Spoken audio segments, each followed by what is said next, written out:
temas. Bueno, muy bien, entonces nosotros vamos a empezar con nuestra mesa que es de la enseñanza de CPI en contextos interculturales para la inclusión social. Bueno, vamos a empezar entonces con Ana Laura González y bueno, le cedemos la palabra.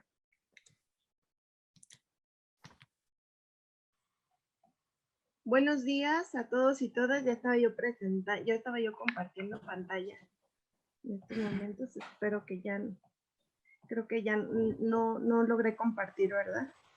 No, sí se ve tu presentación. Ah, perfecto. Sí, es que ya la había yo mandado. Entonces por eso tenía un poco ahí la duda si era yo o me habían hecho el favor de... Sí, yo la estoy compartiendo. Ah, sí, perfecto. Bueno, muchísimas gracias a quienes organizaron este primer congreso y también un agradecimiento a los coordinadores de esta mesa que nos dieron la oportunidad, bueno, de estar compartiendo parte de los proyectos que hemos estado desarrollando a lo largo de, bueno, de los últimos meses.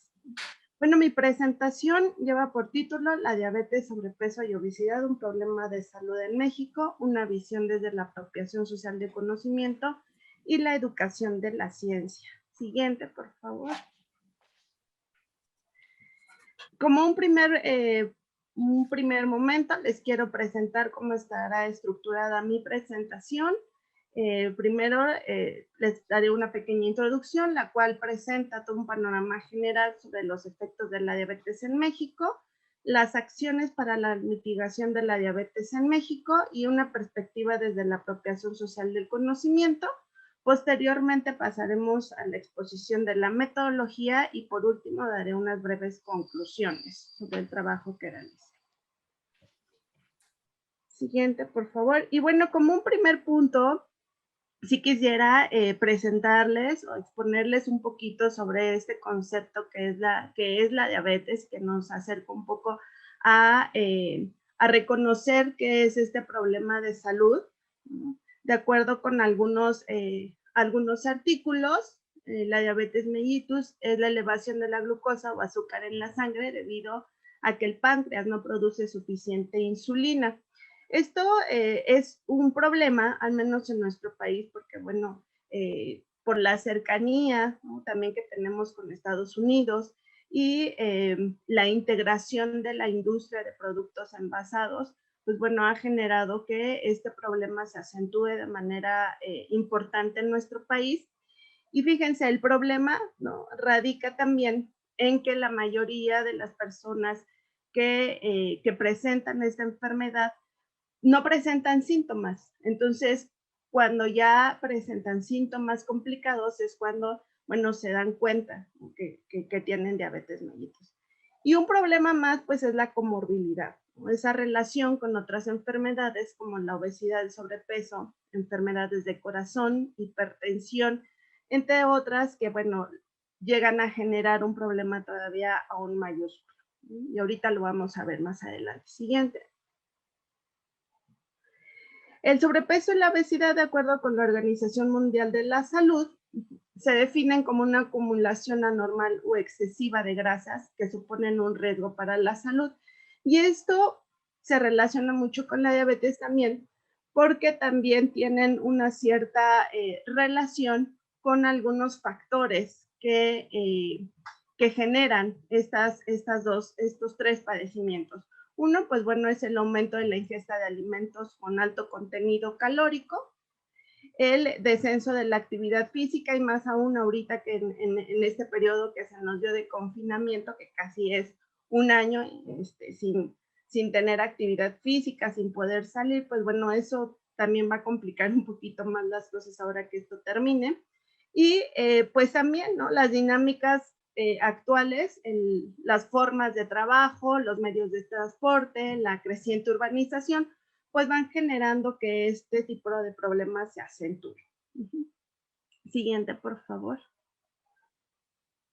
Vamos a ver, les quiero presentar cómo están los efectos de la diabetes en México, que es una situación muy complicada que se ha venido generando prácticamente en la última década aproximadamente, y que como vemos aquí los resultados de la Encuesta Nacional de Salud y Nutrición en el 2018, Del 2012 al 2018 vemos que ha habido un incremento importante, ¿no? Y principalmente si vemos aquí también, ¿no? El impacto que se tiene en el sexo femenino, que bueno, viene también un poco relacionado con, bueno, estas cuestiones genéticas y también hormonales, pero vemos que hay un incremento sustancial. Ahora si vemos, ¿no? Si vemos los resultados también de la Asociación Internacional de Diabetes, vemos que hay un incremento, ¿no? Aquí todavía la encuesta nacional no nos presenta los datos del 2019,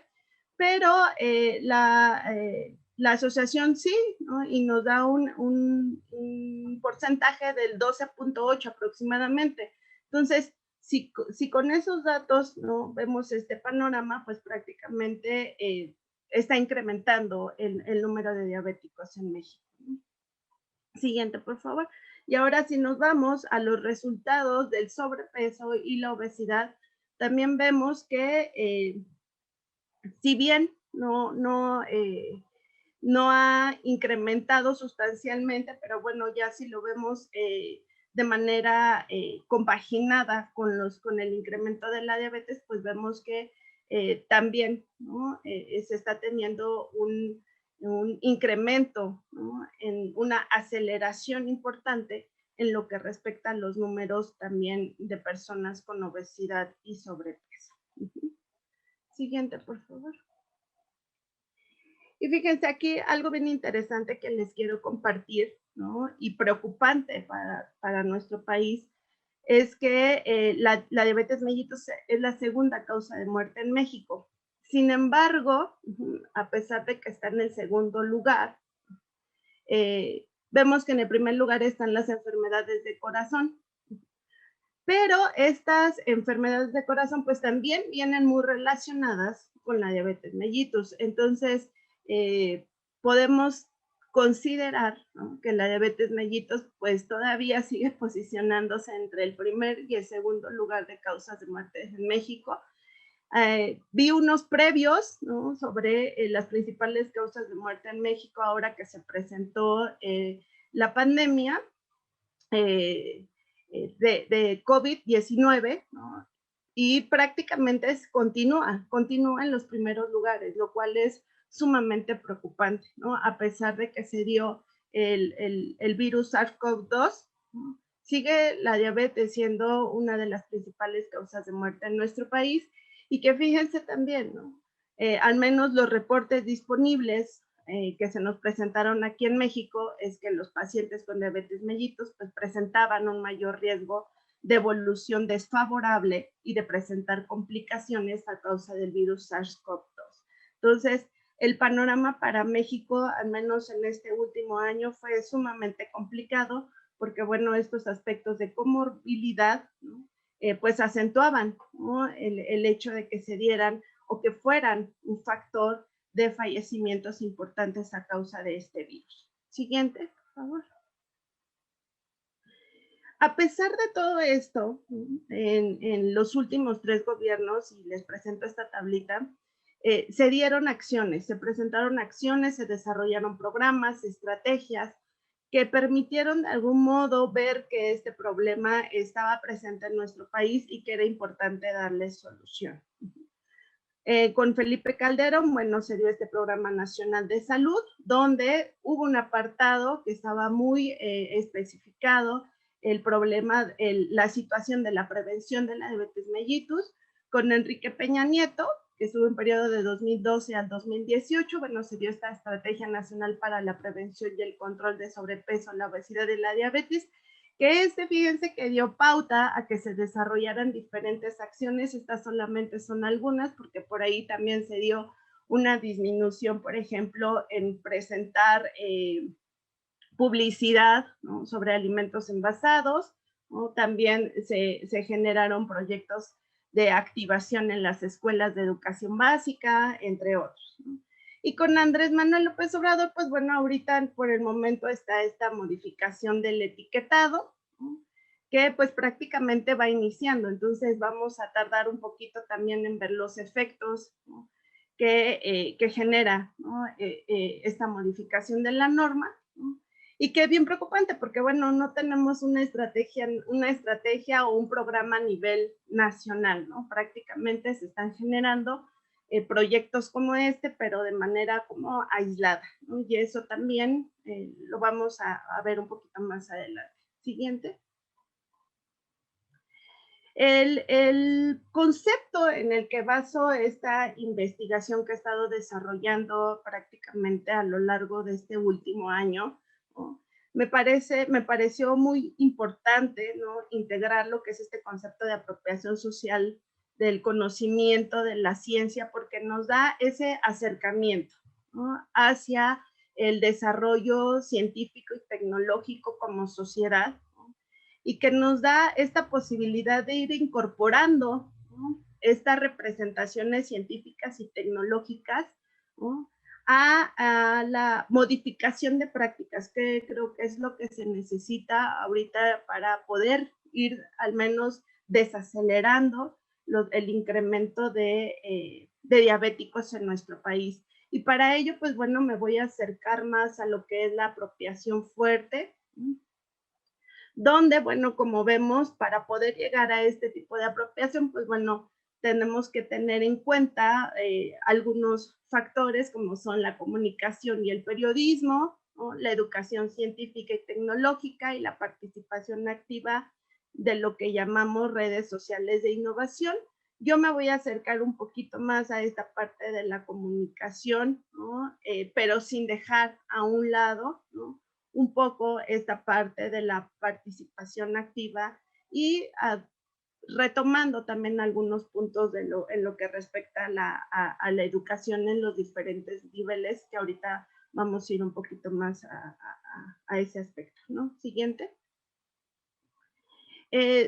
A partir de este concepto y de ver el panorama general que presenta nuestro país, bueno, me llevó a plantear el objetivo general de mi investigación, que es analizar los factores que han dificultado la movilización del conocimiento en el Sistema Nacional de Salud en México referente a la diabetes.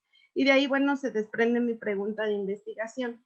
¿Qué tipo de factores han dificultado la movilización del conocimiento en el Sistema Nacional en México referente a la diabetes? Y esto es muy importante porque, bueno, nos da este primer acercamiento hacia reconocer, ¿no? Cuáles son los problemas en lo que respecta a la manera en la que nos estamos apropiando como ciudadanos de este problema, ¿no? Y ver también la manera de que, bueno, cómo estamos participando, ¿no? Para poder, ¿no? Colaborar en disminuir el impacto de la diabetes en nuestro país. Siguiente, por favor. Y bueno, para afianzar un poquito estos conceptos, ¿no? Armé este pequeño esquema que nos permite ir reconociendo, bueno, cómo se da la movilización de conocimiento y qué se requiere. Bueno, pues se requiere una comunicación de la ciencia que de manera específica pues va a permitir, ¿no? que la población se apropie de este conocimiento, que participe, que genere diálogos, que haya un acercamiento entre estos actores y estas comunidades, ¿no? Estas comunidades y estos actores que en algún momento, pues bueno, se ven un tanto fragmentados, que trabajan de manera independiente, pero que son necesarias ir generando esta comunicación entre estos dos, pues bueno, para ir viendo como soluciones, ¿no? Y estrategias, acciones que puedan actuar de manera positiva, ¿no? Y esto que nos va a llegar, pues bueno, de cierta manera, tanto como sea la movilización de conocimiento a partir de la comunicación de la ciencia, bueno, esto a final de cuentas nos permitirá lograr una apropiación social de conocimiento científico, ¿no? Esta circulación de conocimiento ya no se quedará de manera aislada en pequeños grupos o solamente en actores, sino se empezará a generar una red. Sí, pues rapidísimo. Siguiente, por favor. Y bueno, la metodología, utilizaré la metodología cualitativa, ¿no? Estoy realizando un estudio de caso a partir de entrevistas a médicos e investigadores que, bueno, se analizarán por medio del programa Atlas TIP. Y aquí un poquito, bueno, cómo se relaciona esta triple hélice que nos permite reconocer cómo se van relacionando estas tres esferas, pero que a final de cuentas falta la integración de la cuarta esfera, que es la sociedad, ¿no? Siguiente. Aquí les presento un poquito esta tabla de las entrevistas que se han realizado hasta el momento y que nos han permitido, pues bueno, llevar a cabo unas conclusiones preliminares, que es la siguiente presentación, por favor.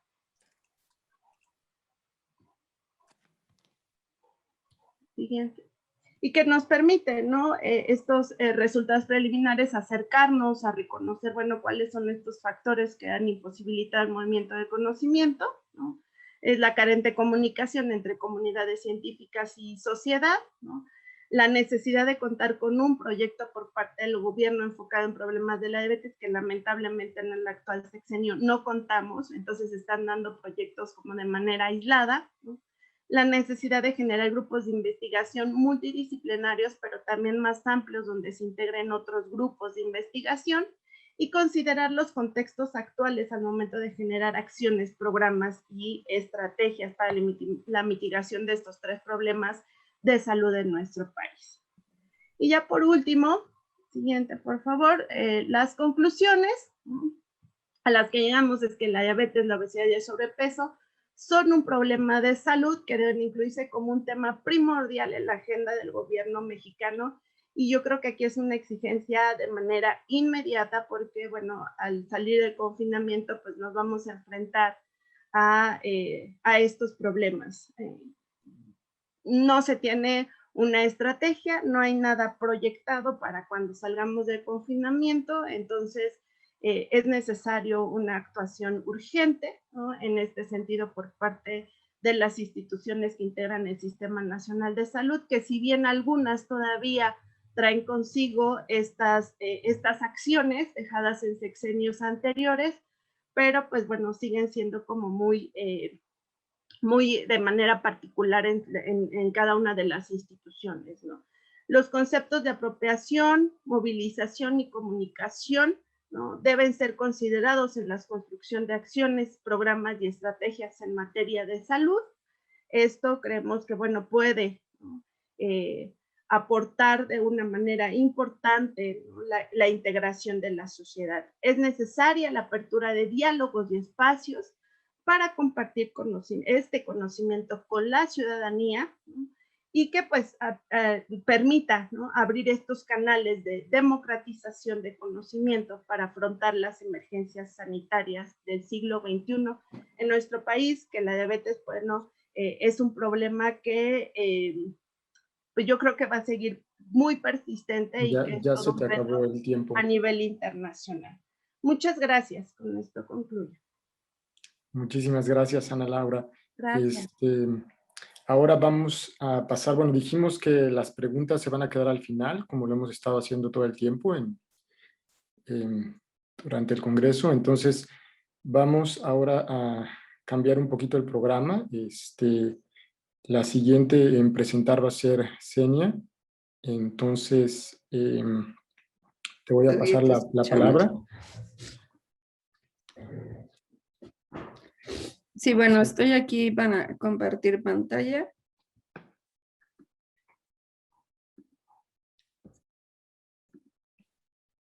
No se ve todavía. ¿Hasta ahí? No.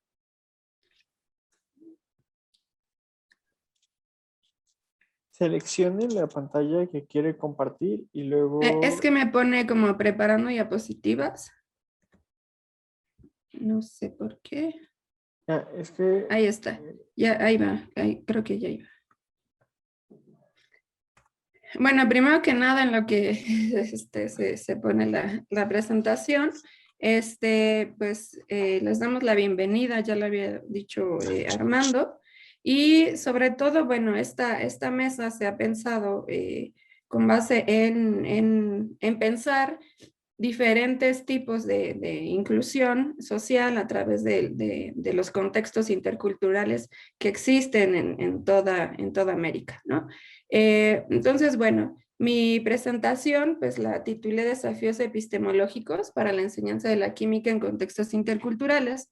Este es un análisis de caso de la secundaria Lázaro Cárdenas que se ubica en Guerrero, en la ciudad de Tlapa. Bueno, voy a pasar algunas imágenes y les voy comentando el contexto alrededor de ello, ¿no? Esta es una panorámica de la escuela. La escuela se encuentra ya lo mencioné, en la región de la montaña baja de Guerrero. Se identifica como intercultural, puesto que asisten diferentes culturas, niños de diferentes regiones a lo largo del país, del estado de Guerrero en particular, con diferentes lenguas, en las cuales se va identificando las culturas y en particular la lengua. Esta es una imagen del primer día de clases, a diferencia de otros países, o bueno, de México, de la propia región. Existen diferentes modalidades de inscripción. Este es el primer día de clases, estas imágenes que se ven, y la familia acude a la escuela a dejar a sus niños. Esto es importante porque para llegar a esta región, para llegar a las regiones de la montaña de Guerrero, se tiene que andar en carretera al menos unas 3 horas, ¿no? En este primer día de clases, en esta descripción, ellos inscriben a los niños. En muchas ocasiones, al ingresar a la secundaria regularmente en México, es a partir de los 11, 12 años. En esta escuela, bueno, el ingreso es a partir a veces de los 15 años, momento en el cual tienen que ellos egresar. Gran parte de esta situación, bueno, también se da porque pues son niños migrantes. En gran parte tienen que ir no solamente al norte del país, algunos migran a Estados Unidos para la cosecha de diferentes frutas, de diferentes verduras, etc. Esta panorámica son de las aulas, las condiciones de la escuela. Es importante ver pues que justamente las condiciones en las cuales se desarrollan, que eso yo diré, en algunos momentos, sobre todo para la enseñanza de las ciencias, de la tecnología y de la innovación, pues desde luego que puede ser un poco un problema. ¿Por qué? Pues porque no hay los insumos, los instrumentos necesarios para poder desarrollar las actividades programadas a lo largo de la licencia, bueno, de la secundaria. Aquí se encuentra, bueno, este es el primer día de clases también, donde pues están los chicos realizando sus exámenes extraordinarios para pasar al siguiente nivel escolar, bueno, al siguiente ciclo, o quedarse o repetir el ciclo, ¿no? Pues aquí nuevamente vemos algunas de las condiciones mismas de la escuela. No se tienen las aulas indispensables para ello. Y bueno, los materiales escolares, pues no hay lugar donde se puedan recorrer, ¿no? Esta es una panorámica de la escuela. La parte superior pues, de la escuela es para los de tercer grado, la inferior es para los de segundo, y del lado derecho vemos a los salones que son para el primer grado.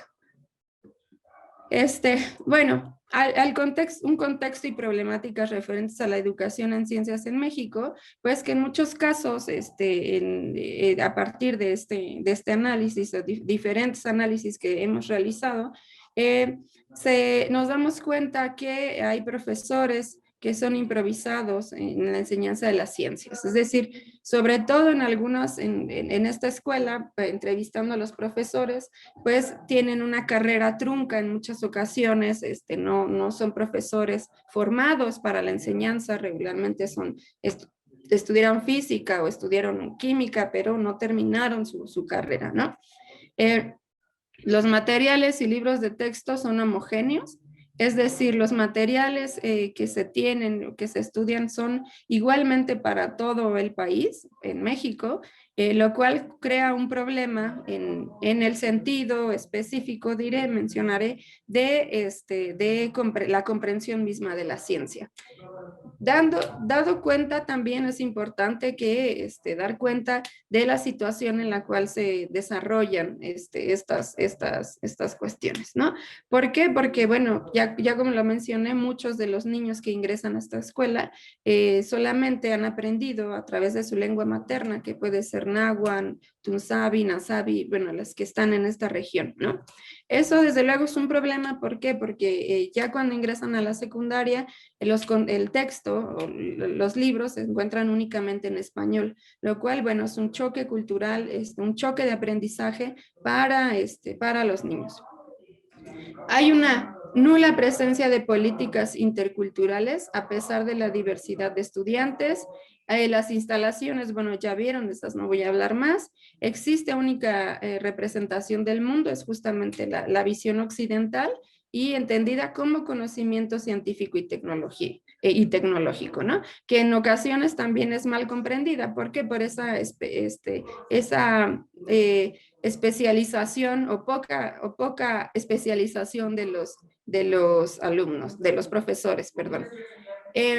Hay distancias largas para llegar a la escuela. En muchas ocasiones ya les comenté, pues los jóvenes, las jóvenes, pues tienen que mudarse o cambiar de residencia, es decir, vivir ahí en la ciudad de Tlapa, lo cual, pues tienen que incorporarse o se va decidiendo que justamente esas distancias largas, pues están vinculadas a que en muchas ocasiones los jóvenes, sobre todo lo bien niñas, intercambian, es decir, intercambian su labor doméstica, es decir, las dejan estar en una casa con la condición de que realicen los quehaceres, ¿no? De la casa. Y les dan permiso de ir a la escuela. Bueno, ya lo había mencionado, hay familias separadas por los trabajos en el norte de México o abandono por ir a trabajar. En muchas ocasiones, al ser comunidades, pues los niños forman parte de esa comunidad, entonces también son integrados a esa vida laboral. Y bueno, hay una nula interacción entre los conocimientos del estudiante y los conocimientos científicos, ¿no? Lo que impide la apropiación del conocimiento. En algunas reflexiones que surgen y preguntas que se suscitan después de este contexto es si es posible diseñar estrategias que permitan una posición intercultural de la enseñanza de las ciencias, qué conocimientos científicos previos tienen los estudiantes. En este caso, y bueno, ya lo veremos más adelante, desde luego que hay conocimientos previos.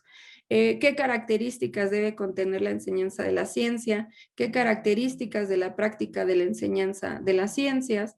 Y cómo, bueno, se puede comunicar la ciencia y la tecnología como auxiliar de la enseñanza, ¿no? Y en específico, bueno, las demandas educativas en los contextos, interculturales.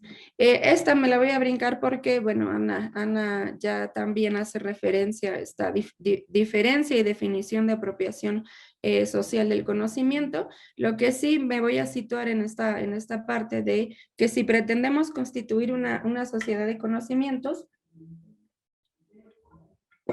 aquí siguiendo a León Olivet, pues sobre todo yendo a los documentos planteados por la UNESCO, donde las sociedades tenían que generar o podían entenderse como esa sociedad de conocimientos, pues entonces esta es una condición, o nosotros, en este caso yo considero que la apropiación social del conocimiento o de los conocimientos es una vía para lograr esa sociedad de conocimientos.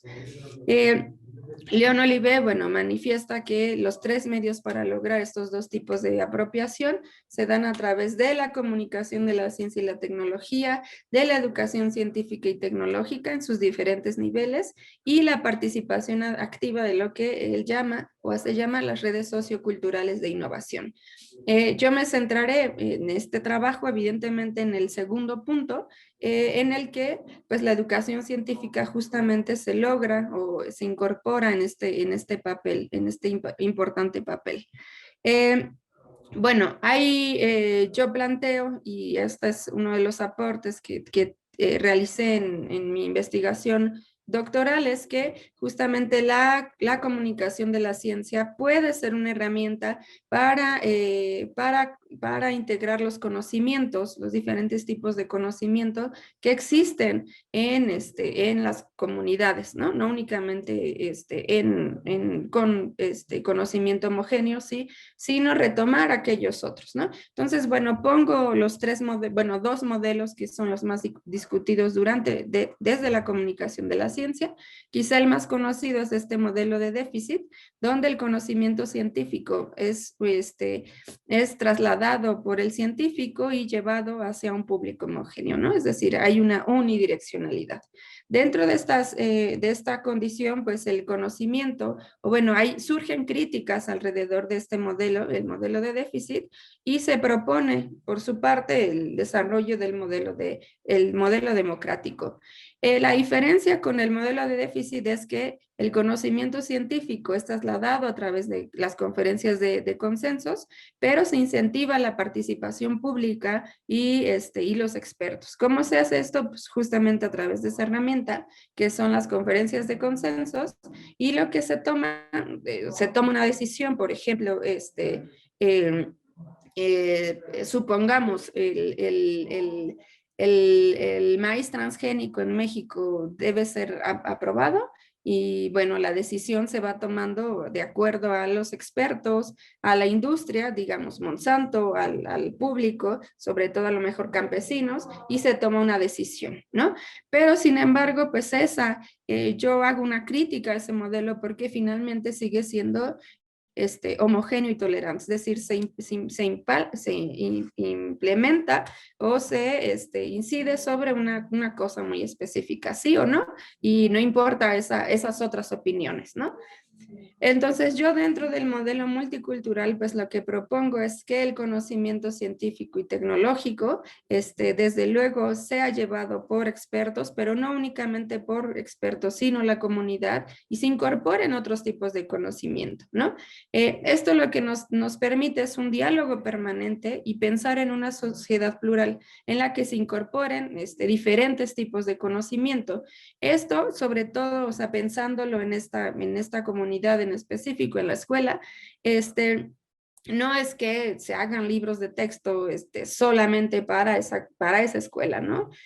Sino que a través quizá de diferentes materiales, herramientas, pues se logre involucrar el conocimiento que los niños conocen, y lo involucren y en específico para resolver algún problema. Aquí retomo una noción importante desde la filosofía, que básicamente es la noción de la comunidad epistémica. No voy a leer todo lo que está ahí, pero es importante que desde luego Villoro, me guío específicamente en Villoro. Villoro considera que las comunidades epistémicas deben reconocerse, comprenderse en la medida de lo que puedan describirse, ¿no? Y bueno, aquí es importante porque el diálogo es el elemento indispensable para la comprensión de los unos y los otros. Entonces, no basta solamente con el diálogo, eso lo pongo hacia el final, ni la disposición del diálogo, sino sobre todo hablando del conocimiento científico y el conocimiento que emerge de las culturas, pues es necesario otro concepto que lo retomo aquí de Ambrosio Velasco, que es la noción de equidad epistémica, que esta no significa evidentemente la equivalencia entre distintos tipos de conocimiento, sino el reconocimiento y la no exclusión de saberes y tradiciones socialmente relevantes.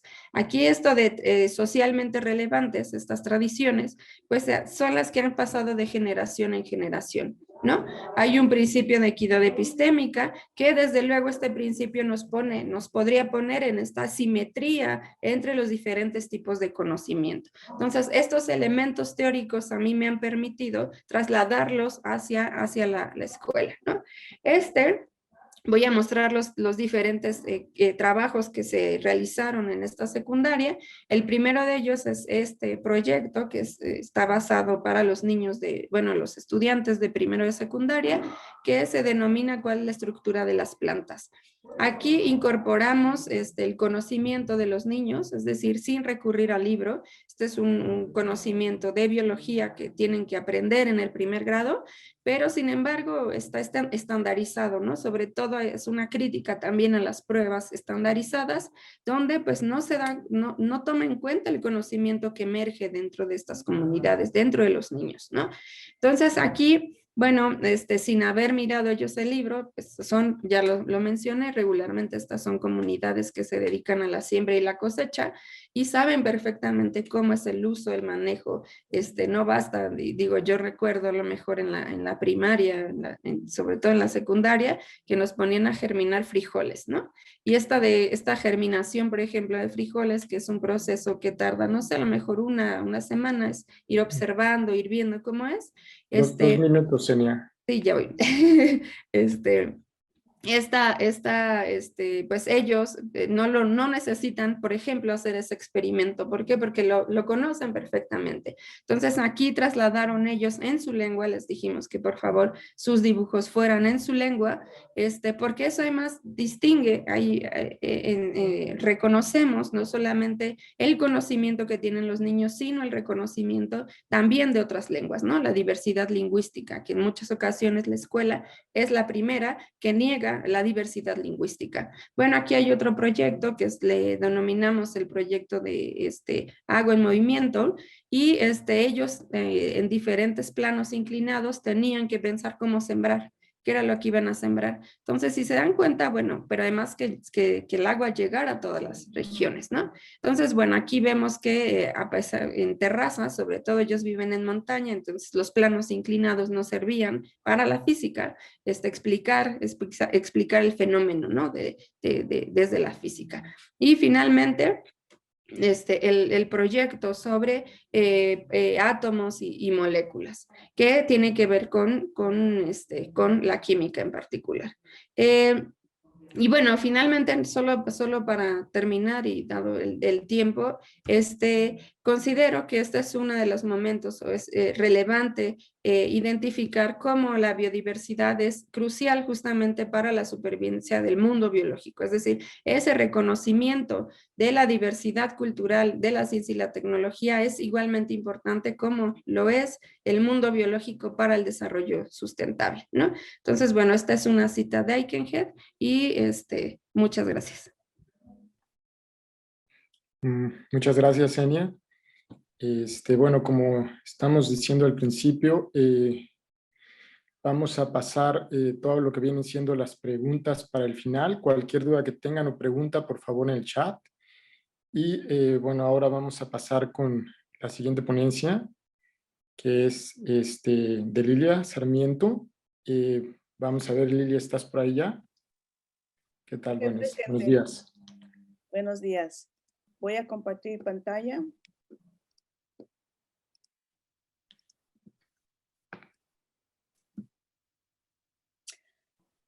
Muy buenos días. Les quería dar un contexto de que soy de California y trabajé en la Universidad Estatal de Dominguez Hills, que viene siendo más o menos el sur de California, para darles ese contexto. Hemos estado trabajando. ¿Podría poner su presentación en la pantalla completa? Ay, claro que sí. Gracias. No, ese es usted. Disculpen. Hemos estado trabajando últimamente a la distancia. Entonces, una de las cosas que hemos estado enfatizando es esa idea de la identidad y lo cultural de uno. Entonces, esta es la sala que representa quién soy yo, porque tiene mucho que ver con la presentación más adelante. Y lo hacemos más bien en una manera de indagación. No yo explicando quién soy yo y qué es lo que me gusta y con quién vivo, pero para que los alumnos también, los estudiantes en la universidad, igual como alumnos de las escuelas, vayan haciendo preguntas y que tengan curiosidad sobre la vida de sus maestros. Tengo 3 puntos que me gustaría llevar a cabo esta mañana. Les quiero presentar primero el contexto de un instituto que nosotros llevamos a cabo en la Universidad de Pregonero. Luego examinar realmente el papel crítico de las caminatas comunitarias, que viene siendo la clave de la presentación. Y luego cómo aplicar lo que los maestros estuvieron aprendiendo dentro del aula. Primero, ¿qué es el pregonero? El pregonero viene siendo un instituto de 2 semanas que llevamos a cabo en la universidad con el fin de que los maestros avancen en el aprendizaje del español. Ya ven que cuando uno anda aprendiendo 2 idiomas, muchas veces el español para nosotros carecemos. Y entonces creamos este espacio para que los maestros puedan dialogar en español, pierdan el miedo, porque muchas veces nos discriminan en las escuelas. Y entonces es una oportunidad para colaborar y compartir buenas prácticas. Este instituto se llevó a cabo desde el 2016 y hasta el presente se está llevando a cabo todavía. Y examinamos el poder del lenguaje y la cultura dentro del instituto que voy a hablar hoy. Y precisamente esta vez que introducimos la etnografía como una herramienta para los docentes para aprender sobre sus comunidades escolares. Muchas veces los docentes en las escuelas no son de la misma cultura o las raíces de los alumnos. Entonces, tenemos nosotros que conocer quién son ellos y luego poder diseñar unidades y proyectos basados en la información. Este es un ejemplo de uno de los cursos que llevamos a cabo. Y en este año realmente tuvimos conexiones internacionales. Si reconocen, la presentadora anteriormente, Senia, participó con nosotros como observadora. ¿Qué ocurre dentro de este instituto para docentes aquí en California? El pregonero se está llevando virtualmente hoy en día, el año pasado, pero es un ejemplo de las salas que se crearon para poder seguir adelante en la preparación de los maestros. Todo es virtual, hay salas diferentes, pero esto es lo que hemos estado enfatizando nosotros. Realmente se lleva a diferentes salas todos los días. Trabajamos en la pedagogía de Paulo Freire el año pasado. Aunque estamos nosotros virtualmente, sentimos nosotros un deseo grande de seguir adelante con esta labor. Ahora, al punto clave. ¿Qué son las caminatas comunitarias? En estas caminatas realmente queremos nosotros que conozcan, que cuando llegan a una escuela, una nueva escuela, ¿quién son los alumnos? ¿Qué es la comunidad? ¿Qué es lo importante que tenemos nosotros realmente estar al tanto para entonces tomar esa información e incluirlo, integrarlo dentro de las unidades que van a desarrollar? Primero, hay diferentes maneras de llevarlos a cabo. Uno viene siendo el docente, caminando a través de la comunidad, conociendo, pues, ¿qué hay aquí? ¿Qué tesoros están escondidos?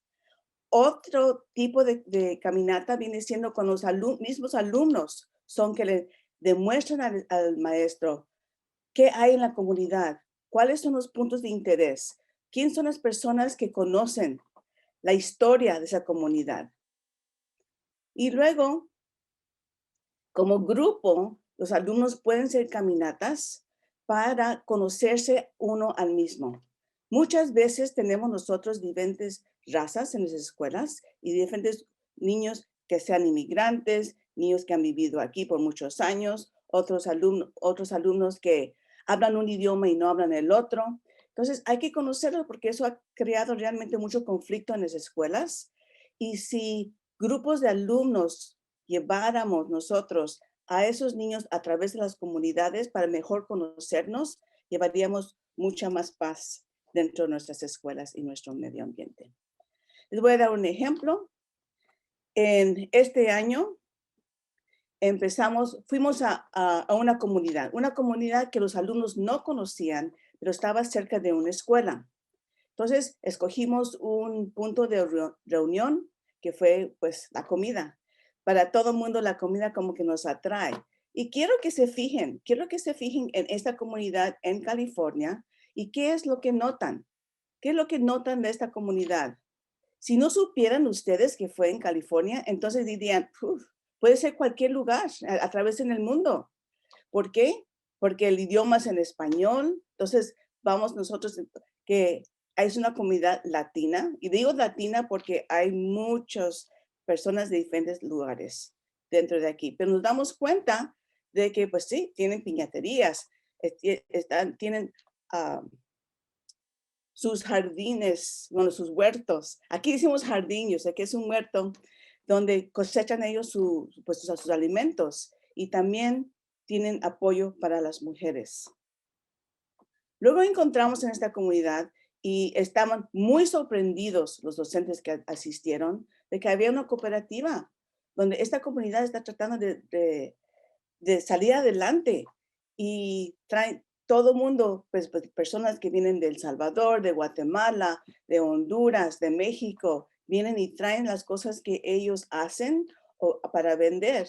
Y así este apoyo, qué bonito. Entonces también lo que descubrimos es que tenían ellos una escuela que los mayores de la comunidad decidieron que necesitamos nosotros mantener nuestro idioma y nuestras costumbres y tradiciones, que los maestros se quedan muy sorprendidos. Entonces, los que trabajan en esa escuela tienen un recurso que pueden acudir para que ellos vengan como expertos dentro del aula para demostrar la riqueza que hay en esta comunidad. Igualmente, tenían una tortillería.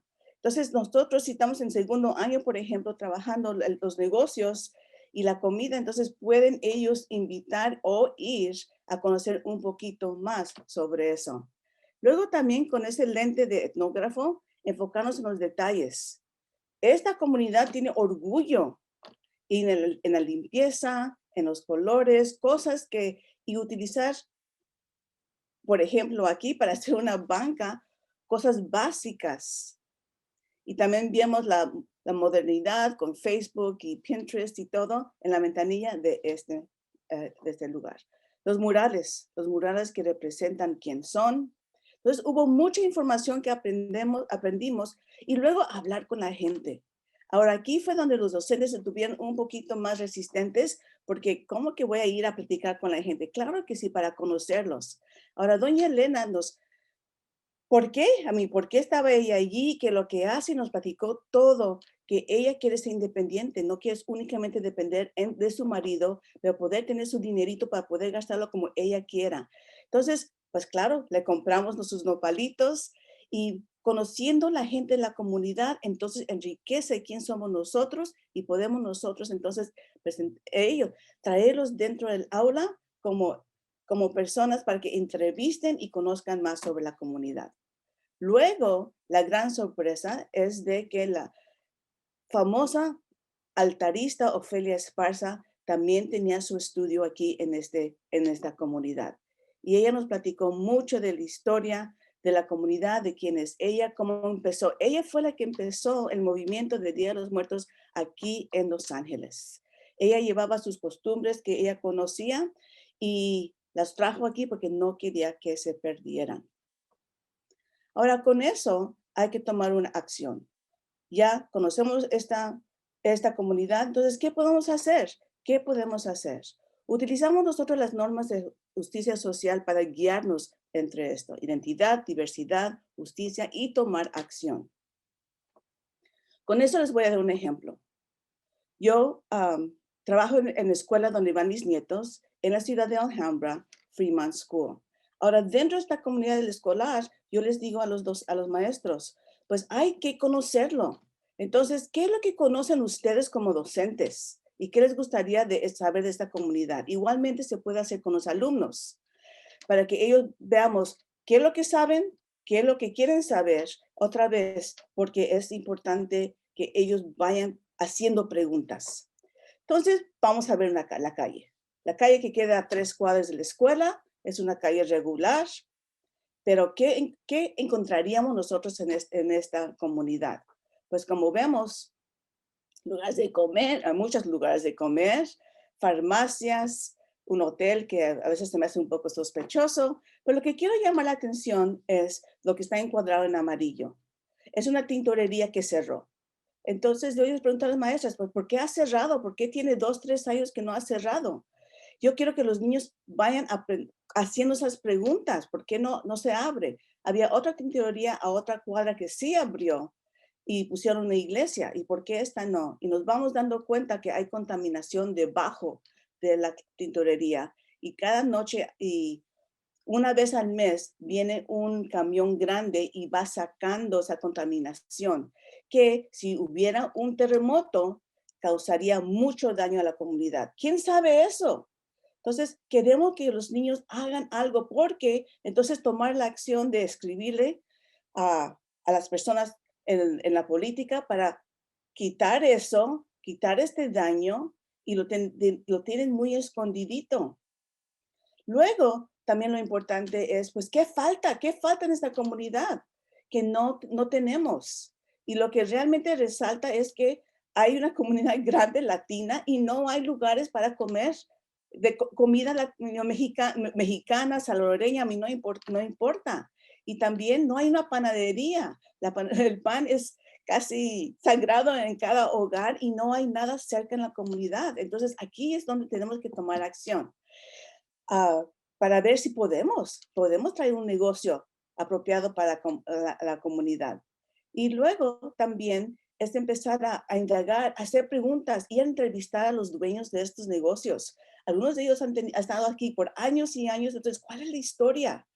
No sabían ellos que había un aeropuerto que habían quitado hace muchos años. Y este es tierra indígena que se les quitó. Entonces, ¿cuál es el grupo indígena que todavía sobrevive aquí a través de los años? Entonces, a través de esas preguntas y la información que los niños van adquiriendo, entonces los proyectos se van formando. Y tenemos una agenda que se puede llevar a cabo si algunos quieren hacer caminatas aquí. Y esto es el plan que nosotros dimos a los docentes para que vayan desarrollando esta idea dentro de sus aulas. Tener un propósito, hacer una pregunta clave. ¿Qué es lo que queremos aprender nosotros? ¿Qué es lo que falta? ¿Qué daños tenemos nosotros en la comunidad? Y luego también las normas de respeto, porque en algunas comunidades hay ciertas cosas que tenemos que hacer y no son apropiadas. Entonces tenemos que conocerlas. Y luego también invitar a los padres de la familia y miembros importantes de la comunidad que nos enseñen, que nos instruyan, que nos den la historia de esta comunidad para poder nosotros mejorar hacia el futuro. Ahora, en un mundo virtual, no separaron las cosas, seguimos adelante. Entonces, abrimos las puertas del mundo junto con esta oportunidad virtual que tenemos. Entonces, unos ejemplos. Estamos estudiando en 5º grado sobre las culturas prehispánicas. Entonces, vamos nosotros a llevar, si no podemos ir a estos lugares, entonces vamos a traerlos dentro del aula, abrir los campos del aula para que ellos vayan conociendo las cosas del mundo. Aquí, si yo hago clic, entonces nos va a llevar al mundo virtual de los de Teotihuacán. Luego, si estamos estudiando ciertos desiertos, y ciertos desiertos no únicamente aquí en California, pero a través del mundo, igualmente abrimos las aulas, las puertas de la aula para conocer estos lugares. Igualmente, los artistas hacen lo mismo.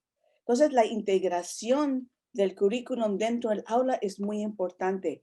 ¿Quién son los artistas locales? ¿Qué es lo que están pintando? Pues están pintando lo que ellos ven a través de sus ojos, las comunidades. Esta comunidad queda no muy lejos en el este de Los Ángeles, no muy lejos de la escuela donde participan mis nietos.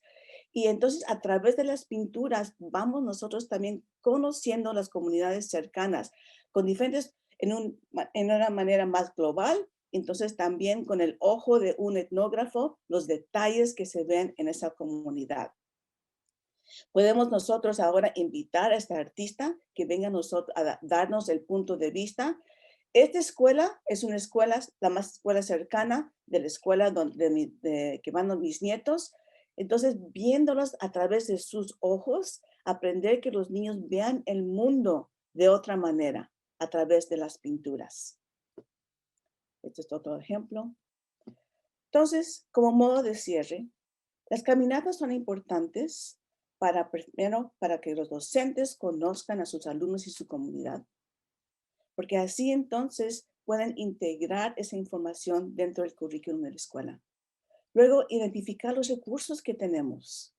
¿Quién son las personas que nosotros podemos llamar y venir a la escuela a compartir sus trabajos, sus labores, los daños que diferentes materiales utilizan ellos y los riesgos que corren? ¿Cuáles son las carreras que los niños quizás pudieran anhelar igualmente?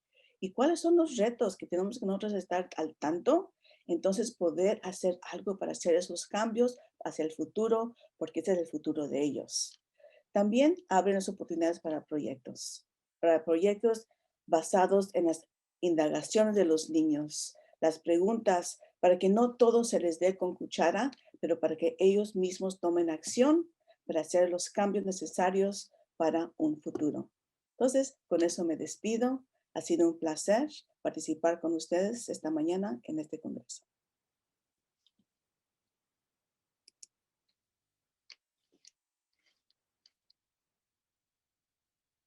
Está silenciado tu micrófono, Armando. Ya, gracias. Muchísimas gracias, Lilia. Bueno, pues entonces, como lo repito, las preguntas al final. Ahora voy a presentar yo. Y bueno, Senia, tú me vas a decir, por favor, si en cuanto al tiempo. Sí, yo te lo llevo. Entonces también a compartirles la presentación. A ver si ya la tienen.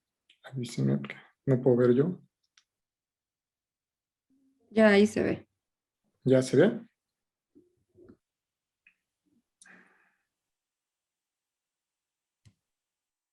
Muy bien. Bueno, ahora sí que en estas cuestiones de lo que estamos viendo en pues, inclusión y estrategias de comunicación y apropiación, bueno, yo voy a presentar una propuesta de comunicación visual como medio de apropiación inclusiva de la ciencia y la tecnología a partir de un sistema que estoy estudiando que se llama Isotype, que es de Otto Neurath. Entonces, bueno, este Isotype es el International System of Typographic Picture Education. Es el resultado del análisis visual que Otto Neurath en Austria hizo a través de diferentes cuestiones visuales de su tiempo, digamos, diagramas, cuestiones de tecnología de guerra, mapas, diferentes símbolos y jeroglíficos. Entonces, es un sistema que, bueno, lo que pretende es justamente comunicar y enseñar a través de cuestiones basadas en la estadística. Aquí tenemos un ejemplo, por ejemplo, de la producción automotriz del mundo.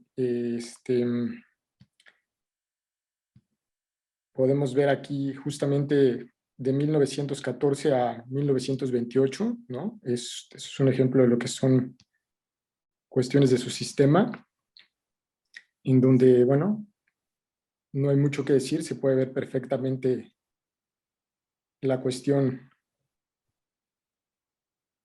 Ahora vamos a ver, por ejemplo, la densidad poblacional de grandes ciudades, por ejemplo, a partir de otra gráfico diagrama.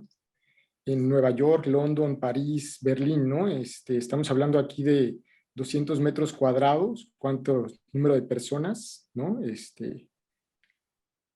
Y bueno, me parece que se puede ver bien la comparativa. Está Viena, Chicago, Nueva York, London, París, Berlín, en la parte de arriba, y bueno, las de abajo son unas cuantas de Alemania. Ahora les voy a mostrar algunas formas de empleo, ¿no? Del planeta. Aquí básicamente lo que tenemos es, bueno, les voy a traducir porque está en alemán, entonces los de azul simplemente son como selbstständig, que tienen autoempleados, se puede decir, ¿no? En el mundo. Bueno, aquí tenemos también Angloamérica, que viene siendo Norteamérica, Latinoamérica, ¿no? En la parte de abajo, Europa, ¿no? Sudáfrica, Rusia. Este es un mapa de 1928, entonces, bueno, es nada más para darse una idea de cómo funciona. Los que tienen el martillo, nada más por traducir, es gente de la industria, por ejemplo. los que tienen este cuchillo para labrar, ¿no? Los de rojo son agricultores y los de verde son campesinos, y básicamente los de rojo son cuestiones que están prestando algún servicio pues social, ¿no? Que tienen algún cargo público, ¿no? Entonces estas son las formas de empleo, como una gráfica para ver, ¿no? Entonces estoy poniéndoles ejemplos de lo que son estos isotype. Ahora podemos ver, por ejemplo, en cuestiones de producción de café del planeta, ¿no? Bueno, aquí básicamente lo único que hay que explicar es que lo negro es los países que producen y los que están de blanco son los que consumen, ¿no?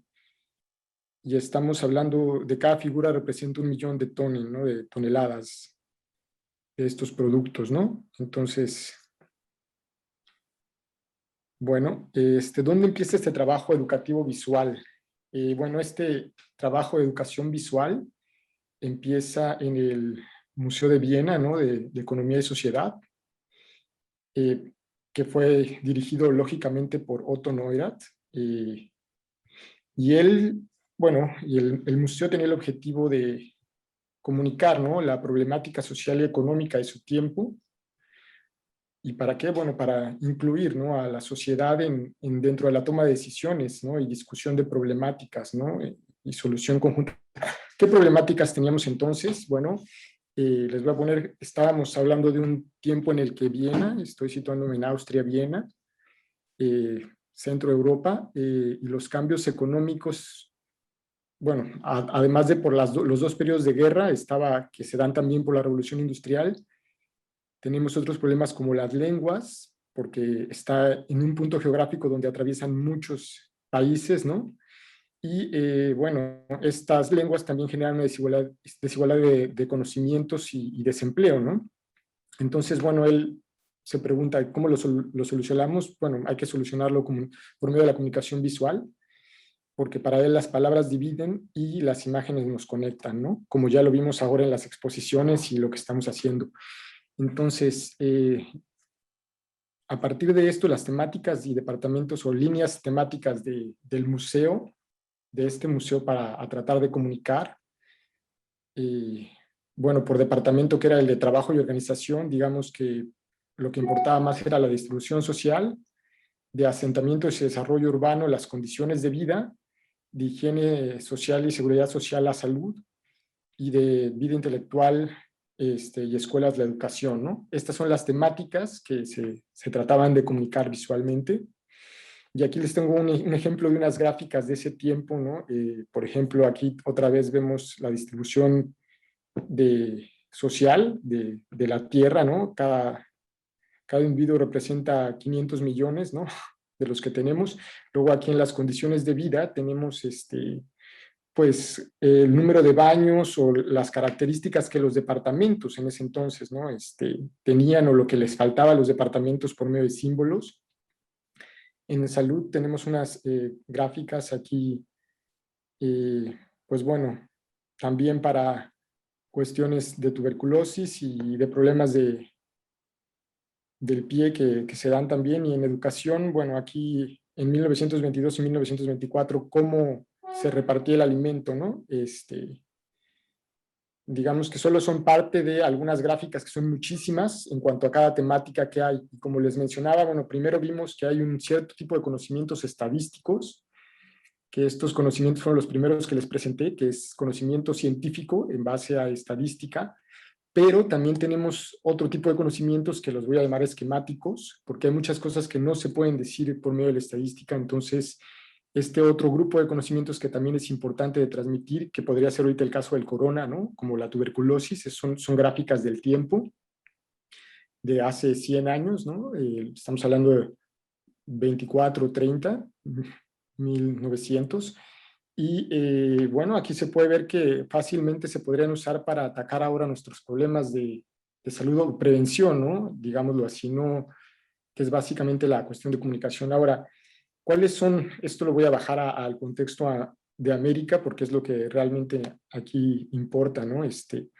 ¿Cuáles son los problemas sociales actuales, ¿no? De nuestras zonas y pueblos originarios de América? Digamos que yo estoy viendo como cuestión de educación, y también esta cuestión de integración es pueblos originarios, bueno, ellos son los que más sufren porque yo tomo esta comparativa de también que tienen muchas lenguas en estos pueblos originarios y, bueno, también pasa en otras regiones, pero hay desigualdad de conocimiento. Y ahora tenemos un cambio muy importante, que el de hace 100 años era la revolución tecnológica y ahora tenemos la digital, ¿no? Entonces, bueno, yo aquí las posibles soluciones, que es un tipo de apropiación que veo que es la comunicación de la ciencia, que es para mí la comunicación a través de lo visual, ¿no? Y que podría ayudarnos a resolver muchas cosas. ¿Y por qué visual? Bueno, porque visualmente podemos mejorar nuestro futuro o debemos orientar la imagen del mundo, ¿no? Esto es un poco metafórico, de que debemos orientar una imagen del mundo a futuro. Bueno, ahora, ¿cómo lo probé yo este sistema para ver si estaba funcionando? Bueno, como les decía, sobre la base de los idiomas, que es las imágenes pueden ser entendidas por cualquiera, entonces yo pongo aquí, ¿no?, la premisa de si Sotai puede entenderse porque no importa la raíz lingüística o el nivel de educación, entonces las personas sin formación y con diferentes raíces lingüísticas pueden entender este sistema, ¿no? Porque como ya lo vimos, pues hay una relación muy fuerte del avance tecnológico y los comunicativos, pero también hay problemas comunicativos que se pueden relacionar con económicos, ¿no? Como en este caso de las regiones de México, donde tenemos nuestros pueblos originarios, podemos verlo con la gráfica de la comparación, digamos que desarrollo, con el número, el color rojo es el que muestra el menor desarrollo. Bueno, los estándares habría que verlos, pero simplemente digamos que escuelas, centros de salud y estas cuestiones. Y bueno, como estamos en un gobierno centralista, también digamos que el Producto Interno Bruto se reparte y estas zonas eran las que más afectadas estaban para la infraestructura. Entonces, ¿qué hice yo ahí? Bueno, pues entonces reconocí las diferentes lenguas de estas regiones que están aquí en este mapa, y probé estas 4 líneas para ver, ¿no?, la distribución social. Les hice mapas adaptándolo a ellos en cuanto a pues la región de Oaxaca y Chiapas, que eso me concentré yo, y los hice a partir de mapas antiguos también con este sistema de distribución de población en Alemania, ¿no? Entonces aquí podemos ver la población de Oaxaca y la población de Chiapas con este mismo sistema. O en educación, bueno, tomé unas gráficas de África y digamos que son comparativas, ¿no? Simplemente las adapté, ¿no? A partir de esto de por qué la educación es necesaria, ¿no? Es una cuestión ahí. En salud, ayer estaba escuchando también en conferencias estas cuestiones del dengue, ¿no? Se conoce bastante en América los problemas que tenemos del dengue, entonces, bueno, tomé para hacer una gráfica de prevención, ¿no?, muy sencilla también sobre este sistema. Y bueno, tomé también, digamos que en condiciones de vida, este es otro tipo de conocimiento que también es más técnico, tecnológico. Se puede decir que es una estufa de un proyecto que se hizo en la UNAM, ¿no?, en colaboración con organizaciones del GIRA, y es una estufa que, bueno, es muy endémica y es de leña y ayuda mucho, y que algunos proyectos, como el del doctor también Juan Carlos, estuvo trabajando para el desarrollo, que son importantes para integrar nuevas soluciones sociales, ¿no? Es parte de la innovación. Ahora, bueno, estas son algunas de mis cosas que no voy a pasar, o sea, son muy rápido, mis indicadores, mis variantes y las pruebas que hice.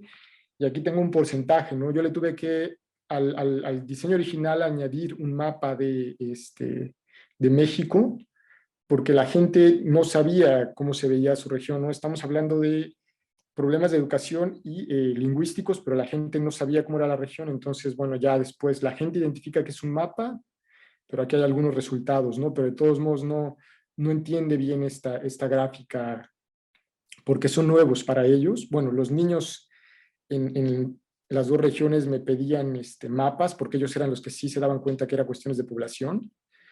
Ahora, yo busqué grupos, ¿no? Entonces, estamos hablando de grupos de personas, yo no les dije, solo les presenté las imágenes, eso ya se me pasó decirlo ahora con los indicadores, entonces les mostré estas gráficas y a partir de esto, por aquí se puede ver también la adaptación del original de África un poco en la vestimenta y en cuestiones de las imágenes. Y este es el entendimiento que se tuvo. También en cuestiones de prevención, bueno, como ya se conoce mucho más, pero la gente tuvo mucho más entendimiento de esta gráfica y la comprensión en general de la Patsari también fue muy buena, que ya se había intentado por medio de otros programas, bueno, transmitir este conocimiento de cómo la gente se hace una estufa, pero muchas veces el conocimiento se apropia y entonces la gente que ya conocía esta estufa le agradó mucho el poder tener el acceso a un mapa, ¿no? Para construirlas, para poder quedárselo con él y apropiarse también de este conocimiento, porque se había hecho negocio en otro tiempo con el conocimiento, ¿no? Desafortunadamente. Ahora, la segunda etapa que realicé de estas pruebas la hice en Bolivia también por cuestiones económicas y sociales de la región. Entonces, bueno, aquí tenemos dos familias lingüísticas muy fuertes, ¿no? Aymara y Quechua. Y aquí están los puntos por los que pasé, pero bueno, esta vez lo transformé, hice pruebas en cuanto al tipo de argumentación, como les comentaba. Hay formas de dar conocimiento. La primera, la habíamos visto, estadísticas, pero también hay estos que son argumentos esquemáticos, así los llamaré a partir de la propuesta de Neurath. Bueno, ¿por qué un argumento? Bueno, porque complementa toda una cuestión informativa y eso lo tengo para otra presentación. Es una presentación completa de cómo es, porque es como un lenguaje este sistema, ¿no? Entonces, aquí tenemos otra vez la tuberculosis, que la hice y también tomé otras adaptaciones de sus originales para hacer estas pruebas de la secuencia, ¿no? Digamos que como la gente no solo identificar una temática aislada, ¿no? Sino además una temática consecutivamente, porque estamos hablando, sí, lo voy a decir, analfabeta, una gran porción de la gente que, digo, fue en realidad el público que más busqué, gente que realmente no solo tuviera otra raíz lingüística, sino que no hubiera tenido la posibilidad de estudiar y también, bueno, algunas cuestiones de prevención, ¿no? De esto, que se tomaron también de las originales y fueron adaptadas para presentarlas a la gente de estas regiones. Ahora, en cuanto a estadística, eso fue la parte de... 2 minutos, Armando. Sí, bueno, entonces ya termino con esto. Esta es la cuestión de estadística. En estadística primero tuve que hacer una prueba del símbolo, ¿no? Que representaba para ellos un estudiante para poder hacer comparaciones estadísticas de los estudiantes por región, ¿no? Entonces, aquí estamos viendo, ¿no? Cuánto representa cada estudiante.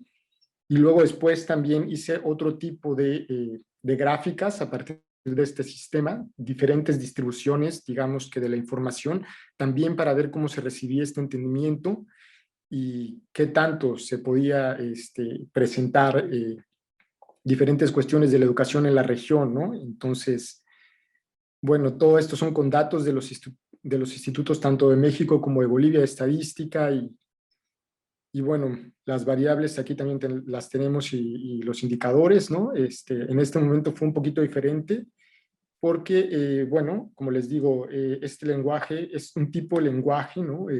Es un sistema como todos los sistemas lingüísticos y a partir de esa base que se desarrolla como un lenguaje, de que todo lenguaje, no importa la edad, parte del ensayo y error, entonces fueron las variables que yo tomé para estas cuestiones del aprendimiento y de la integración, ¿no? De imágenes y la posibilidad de transmitir información científica de cierta manera en estos contextos. Y bueno, aquí tenemos la asociación temática, estos son mis resultados finales. Digamos que el 90% que entendió la gráfica 1, ¿no? Esta donde está tosiendo, pudo entender la gráfica 2 y de esta donde se transmite. De ese, un 65% pudo entender la tercera y así sucesivamente, ¿no? Aquí lo que estoy haciendo es una asociación temática para ver qué tan complejo se puede presentar una temática, porque la idea es no solo dar un poco de información, sino realmente reflejar un problema social para involucrar a la sociedad, ¿no? Entonces, también en esta distribución aquí lo que tenemos es otro problema que es de distribución temática. Y entonces, bueno, aquí están los resultados de ese entendimiento de la distribución en las diferentes gráficas que les presenté. Y bueno, algunas reflexiones que les puedo dar aquí es que, bueno, es esta propuesta, ¿no? Tiene desde todo, hay que ver el papel que tiene para la apropiación social y no solo la inclusividad de conocimiento, sino de entendimiento, ¿no? Y bueno, por eso yo lo menciono que hay que buscar alternativas como esta comunicativas, que he visto poco proyecto comunicativo también dentro de las conferencias, para integrar nuevos conocimientos, ¿no? De lo que viene siendo esta apropiación que sería la fuerte, ¿no? Finalmente les digo que este estudio fue importante como un punto de partida regional para comprender las políticas comunicativas, visuales y necesarias para desarrollar un lenguaje, ¿no? Que se pueda utilizar no solo en América, sino en lugares donde sea necesario para el desarrollo y la educación, ¿no?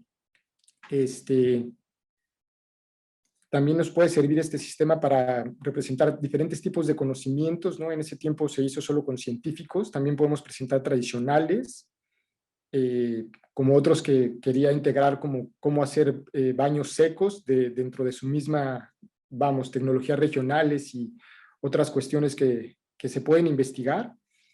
Y bueno, finalmente yo solo concluyo diciendo que conferencias virtuales como esta nos pueden servir para demostrar el poder de la comunicación visual, ¿no?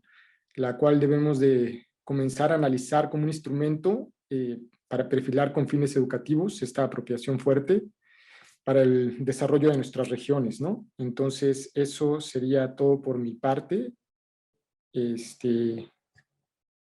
Sí, ya me parece que no me queda Más tiempo. más tiempo y nada. Y bueno, ahora vamos finalmente regresando con nuestra última presentación, bueno, ponencia de Diana Falcón. No sé si está por aquí Diana. Hola, hola, sí, aquí estoy. Hola Diana, ¿qué tal? Gracias. Te cedo entonces la palabra. Sí, ¿Ya se ve la pantalla? sí, ya se ve. Ok, vale. Permítanme tantito.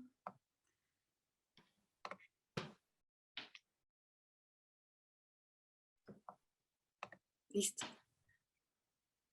¿Le puedes dar que se vea la pantalla completa, por favor?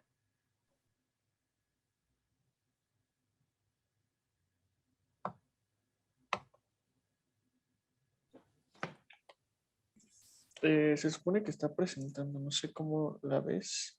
Es que salen las otras diapositivas. No, bueno, creo que tú tienes que ponerle la pantalla completa, Diana. Ah, ok, ok. ¿Sí? Sí, Ustedes sí. sí ven la pantalla completa de las diapositivas. No, tú la tienes que poner, me parece. Ya, o sea, yo Bueno, la ya estoy compartiendo, pero ya está en modo presentación. Sí, es que la está compartiendo el facilitador. O sea, no Muy la estoy bien. compartiendo yo. Sí, ahí estás, mira. ¿Listo? Mm, Sí, yo lo sigo viendo igual. sí, o abajo, a ver, si no abajo también tienes una pestañita para...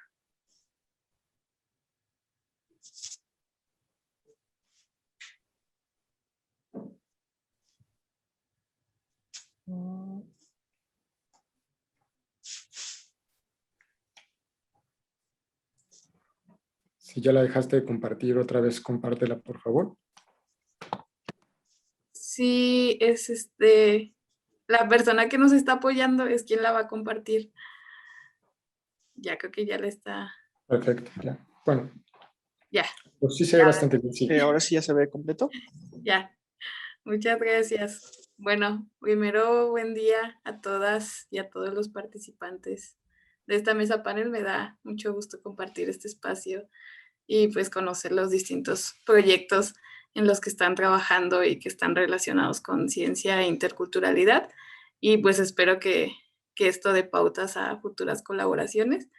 La siguiente ponencia, que lleva por nombre Apropiación Social de la Ciencia y la Tecnología y Perspectiva Intercultural, Experiencias en Yucatán, es resultado de mi trabajo de titulación de la licenciatura. Yo soy licenciada en Desarrollo y Gestión Interculturales.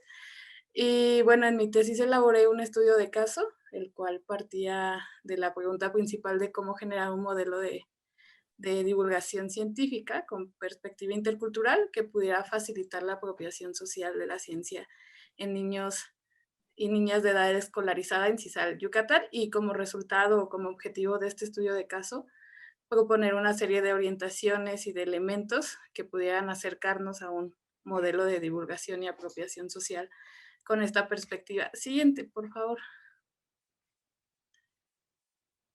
Y bueno, pues para contextualizar un poco el lugar donde se llevó a cabo esta investigación, es en una localidad llamada Cizal. Esta se encuentra al norponiente del estado de Yucatán, en México. Y bueno, Cizal es una comunidad rural que depende mayoritariamente de la pesca artesanal. Es una comunidad muy pequeña, no es un municipio, es una comisaría que depende del municipio de Junucma. Y en Cizal, pues hay diversos paisajes naturales, ¿no? Tenemos mares, una ciénega, la duna costera, selva baja y el mar, ¿no? Entonces hace que, digamos, que las dinámicas cotidianas que existen en la comunidad estén relacionadas mucho con estos espacios y que obviamente se hayan desarrollado conocimientos sobre ellos. Sin embargo, también dentro de estos espacios naturales, pues se han mostrado que hay una serie de problemáticas relacionadas con su perturbamiento, y en ese sentido se inserta el trabajo del Centro Comunitario Chimay, en donde yo colaboré y fue donde realicé esta tesis. Y bueno, el Centro Comunitario Chimay se enfoca, digamos que en dos líneas. Una que está enfocada a la educación ambiental y otra a la divulgación y apropiación de la ciencia. Y trabaja mayoritariamente con niños y niñas de la comunidad de Cizal, sobre todo niños que se encuentran en condiciones de vulnerabilidad y de exclusión social.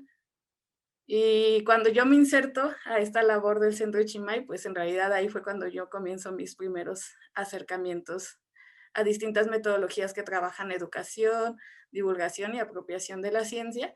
Y pues yo observo que dentro de las actividades de divulgación que se hacen, los niños cuentan ya con conocimientos sobre su entorno natural, ¿no? Sobre los animales que habitan, digamos, la ciénega, el mar, sobre la fauna que hay a sus alrededores, sobre los ciclos biológicos, y cómo ellos, desarrollando su cultura y su identidad como niños de la costa, hacía que los modelos tradicionales, que sabemos que de divulgación, ¿no? Que son conocidos por ser verticales, por ser unidireccionales, y que pues digamos que dialogan muy poco con los participantes, pues no fueran suficientes en este contexto de trabajo con los niños.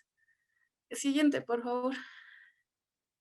Y bueno, entonces, si bien la divulgación científica pretende acortar, digamos que esta relación entre ciencia y sociedad, también pues pensamos que la sociedad es algo como solo un conjunto de personas, y generalmente se omite que en este conjunto de personas podemos encontrar pues una gran diversidad, tanto cultural como epistémica. Y entonces eso me llevó a pensar en cómo realizar pues una divulgación científica que se encuentre comprometida con estas diversidades, y sobre todo pues en atención a la niñez y dentro de un marco de apropiación social de la ciencia. Y bueno, en ese sentido pues retomé los planteamientos que realiza León Olivé sobre apropiación social, que señala también esta necesidad de visibilizar y trabajar con la diversidad cultural, y que ya, bueno, mis compañeras en las ponencias anteriores, pues ya han hablado un poco de estas dos vías, ¿no? Una vía débil y una vía fuerte. Siguiente, por favor.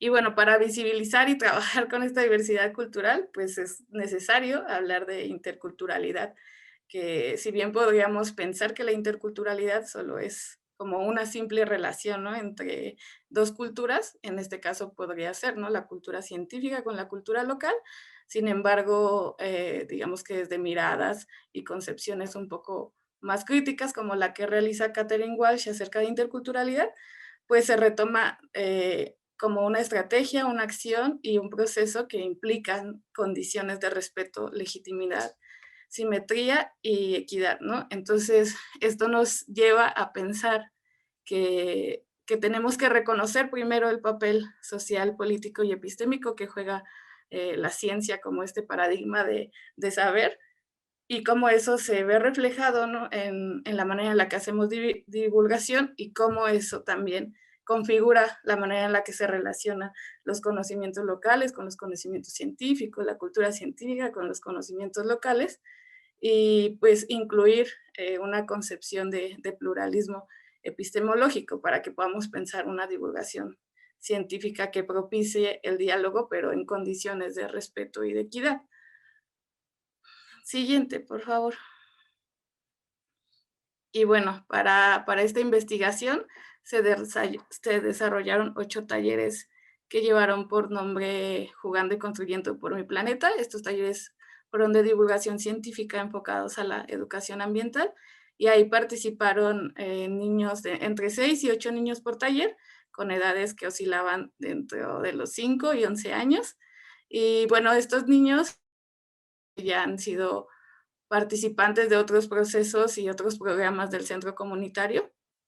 Entonces, ellos ya, a la vez que estábamos desarrollando estos talleres enfocados a la educación ambiental, ellos también estaban participando en un club de ciencias que ya estaba incorporando esta perspectiva intercultural, no solamente pues digamos, a transferir conocimiento, sino a que los niños pudieran crear conocimiento a través de este encuentro.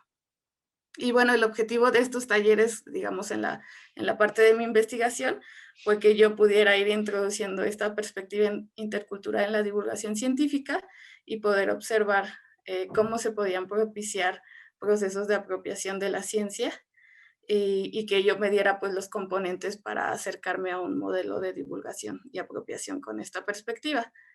Durante los talleres que realicé, pues se evaluaron criterios relacionados a la apropiación social de la ciencia, pero también de manera transversal veíamos elementos de interculturalidad, ¿no? Por ejemplo, los conocimientos locales de los niños, cómo ellos se relacionaban con ciertos paisajes naturales de su comunidad y cómo ellos participaban durante las sesiones. Entonces, siguiente diapositiva. Digamos que un poco los resultados y los hallazgos que tuvimos al implementar estos talleres fue que, por ejemplo, en un contexto de apropiación débil, es decir, como de esta incorporación de representaciones científicas, pues se conduce a que los niños puedan reforzar su cultura científica, pero a partir de hacerse desde esta perspectiva intercultural, ¿no? Donde quizás se muestren o no se muestren conocimientos locales de las temáticas que abordamos, pues la interculturalidad nos permitía replantear a la divulgación científica, haciendo pues que los niños pudieran apropiarse de elementos de la ciencia como ese primer acercamiento, como una manera de generar interés, y que en dado caso, pues eso los lleve pues a tener más curiosidad sobre ciertas temáticas, ¿no? Por ejemplo, en alguna de las sesiones abordamos el tema de la duna costera, y la duna costera para estos niños es un lugar poco concurrido, con los cuales no desarrollan muchas dinámicas. Entonces, cuando hablábamos de la duna costera, los niños y las niñas como que tomaban más un papel de aprendizaje. Sin embargo, después de estas sesiones, recuerdo que los niños que viven más cerca de la duna costera nos decían que habían ido pues a ver los diferentes tipos de fauna que habían, de los cuales habíamos hablado en la sesión, ¿no? Entonces, de alguna manera, estos niños pudieron como acercarse y, digamos, abrir una ventana de conocimiento que quizá antes no les había generado curiosidad, pero que ahora al menos ya están en ese proceso pues de observación de lo que hay en su entorno. Y bueno, en cuanto al inicio de una apropiación social fuerte, y menciono como inicio porque pues sabemos que la apropiación social fuerte de la ciencia no sucede solamente mediante la divulgación científica, ¿no? Sino que implica otro tipo de procesos. Sin embargo, pues la experiencia de trabajo que tenemos con estos niños, que ya han estado pues en otros programas del mismo centro comunitario, pues facilitó un poco que las dinámicas y la manera en la que ellos participan en las sesiones, pues no solamente ya fueran como receptores de conocimiento, sino que ellos empezaran a interactuar de manera activa con la divulgación y con la ciencia, muy a partir de que ellos aportaban sus conocimientos acerca de su entorno que han ido adquiriendo pues a través de su día a día, de su cotidianidad, pero también a través de su familia. La mayoría de las familias son familias pescadoras que se dedican a la pesca o a otro tipo de actividades relacionadas pues con la naturaleza, ¿no? Digamos, también hay programas que tienen que ver con turismo sustentable, con ecoturismo, y que algunas familias han dejado de trabajar en la pesca para empezar a transicionar, digamos, como a un cuidado de la comunidad relacionada al ambiente. Entonces, en ese sentido, ya cuando empezamos a ver cómo los niños interactuaban con el conocimiento científico, muy desde su experiencia, pues eso nos llevaba como a pensar que ellos estaban contextualizando todo esto que veíamos en la divulgación científica y podían como bajarlo a un nivel local donde ellos entendieran, ¿no?, lo que estábamos tratando de transmitirles. Y eso, por ejemplo, lo vimos cuando dos participantes que tienen como una edad entre... Tienes 2 minutitos. Ay, ya me tardé. Sí, está rápido ahora. 7 y 9 años, pues ellas, su familia depende de la pesca, entonces digamos que cuando hablamos sobre el cambio climático, ellas veían como los efectos en su comunidad, ¿no? Nos mencionaban este alargamiento del mal tiempo, que le llaman así en CISAL, que en realidad se refiere a los ciclones, y pues ellas podían comprender con mayor facilidad esta temática global, poniéndola en su contexto local. Siguiente, por favor. Bueno, ya para irme rápido. Digamos que de esta experiencia de los talleres se crearon estos, digamos, elementos que me acercaran a un modelo de divulgación científica, en los cuales son 5 elementos centrales. El primero es cómo nos adentramos a una experiencia, cómo llegamos a trabajar a una comunidad.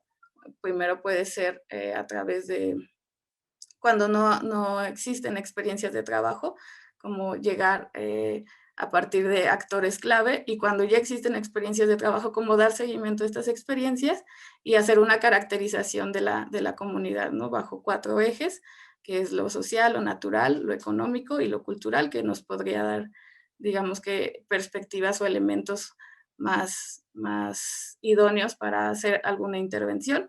Lo segundo es cómo conformar el grupo de trabajo con los que vamos a trabajar, y eso pues está relacionado también a las edades de los niños y las niñas, y que eso nos puede ayudar a identificar y definir temas de interés. Y el tercero es la creación de contenidos. ¿Cómo creamos los contenidos para los talleres que sean pues culturalmente adecuados? Y en eso se requieren también otros subelementos, ¿no?, como la participación, ese encuentro, esos espacios de encuentro que pueden tener los niños, la diversidad de conocimientos, cómo comunicar la ciencia, pues digamos, en apertura a la diversidad cultural, cómo ir también retomando la manera en la que van pasando los talleres, los hallazgos que vayamos teniendo, y cómo irlos encaminando a los intereses de los niños, y las habilidades del pensamiento científico, que es algo que hemos trabajado mucho dentro del centro comunitario.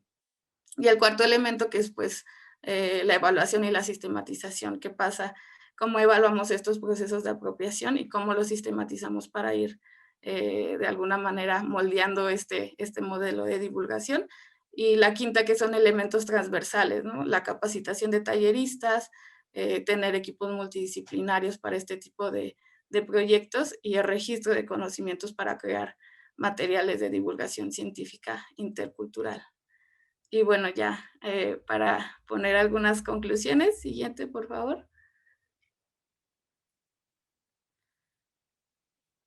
Esta experiencia pues me permitió explorar formas en las cuales podamos introducir esta perspectiva intercultural en la niñez, pensando a la niñez como sujetos activos y sujetos de conocimiento, y que eso creo que me parece súper importante, porque los niños participan y a partir de esa participación construyen conocimientos desde sus intereses y desde sus experiencias.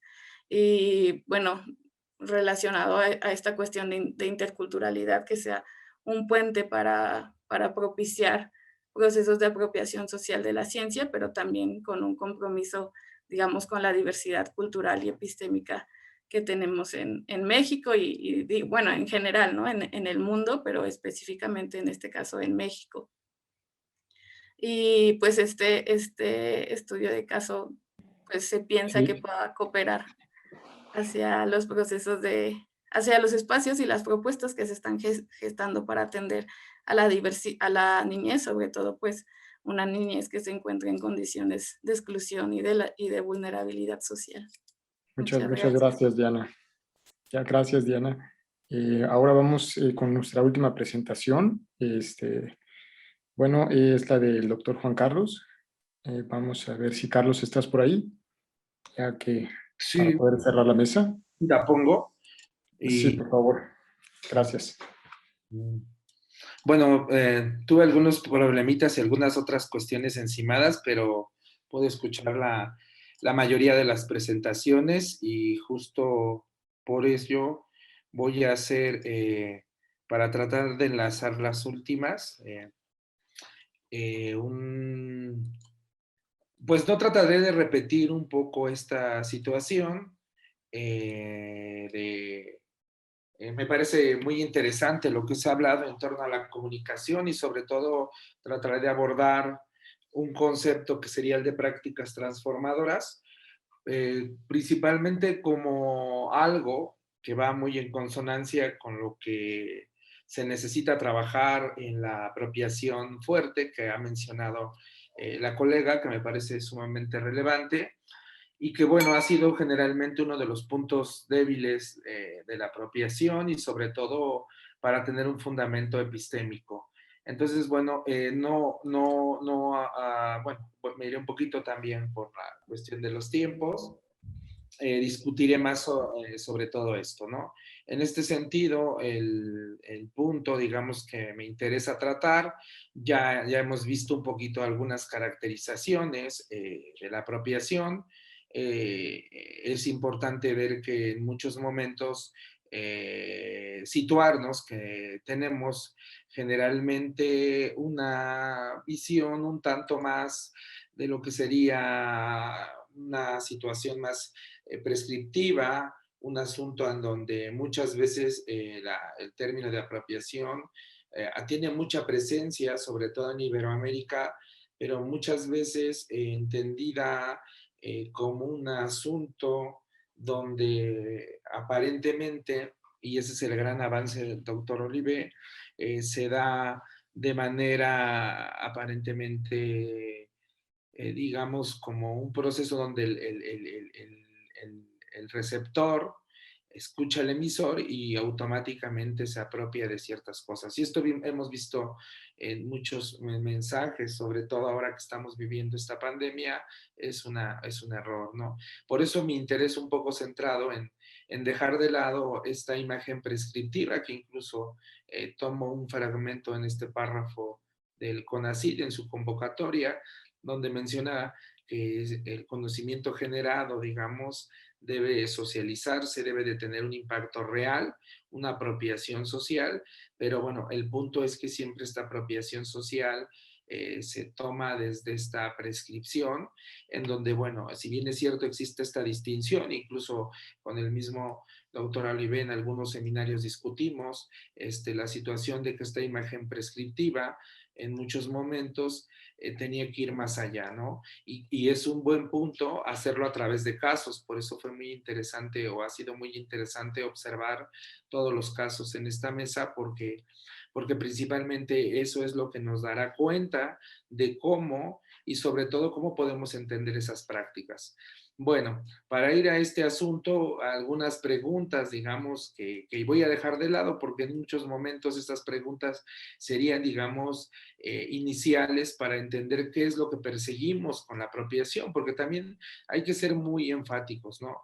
En muchos momentos también nosotros cuando establecemos ciertos proyectos, por ejemplo, en cuestiones interculturales, con algunos proyectos que se han realizado, nosotros en muchos momentos, por ejemplo, recuerdo bien un proyecto en la Sierra de Guerrero, queríamos lograr un tipo de comunicación y sobre todo de apropiación de temas relacionados con, pues a lo mejor con los primeros inicios de la comprensión de cómo se lleva a cabo el lenguaje de la química, ¿no?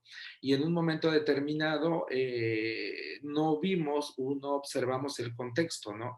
Queremos llegar con una imagen hasta cierto punto imperativa de que el conocimiento y el lenguaje de la química había sido una transformación muy relevante y una revolución tecnocientífica en términos de doctor Chamizo muy relevante, pero ellos no lo veían así, o sea, no se les explicaba por qué era relevante, ¿no? Para ellos era más relevante probablemente otro tipo de explicación.